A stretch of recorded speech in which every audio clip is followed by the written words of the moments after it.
আমাৰ মেডিকেল কলেজৰ সুপাৰিনটেণ্ডেণ্ট অভিজিৎ শৰ্মাৰ তাত লৈ যাব।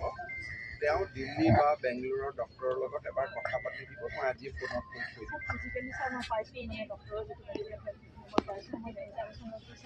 এতিয়া আপোনালোকে মোৰ পৰা কি বিচাৰিছে? মইতো বুজিলোঁ, তাইৰ লগততো মই বুজিছোঁ। তাইকতো ক'ব নোৱাৰিব, দেউতাক মাক হিচাপে আপোনালোকে ক'ব লাগিব।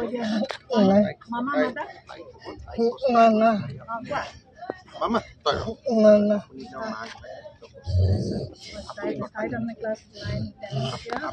আপুনি মোক কথাখিনি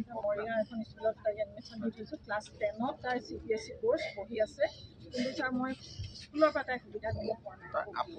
আপুনি মোক যিহেতু আপুনি মোক আৰু দুবাৰ নাপাব, গতিকে আপোনাৰ কি সহায় লাগে মোৰ পৰা আপুনি আজি এতিয়াই কৈ দিয়ক। তাইক পঢ়াৰ সুবিধা আমাৰ গুৱাহাটীৰ এখন স্কুলত কৰি দিলে হ'ব। হ'ব, এটা কাম কৰ মামু, তই গুৱাহাটীত পঢ়িবি?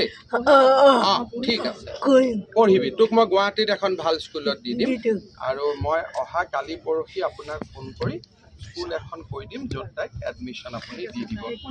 হ'ব, ফোন নম্বৰ লৈ থাকিব।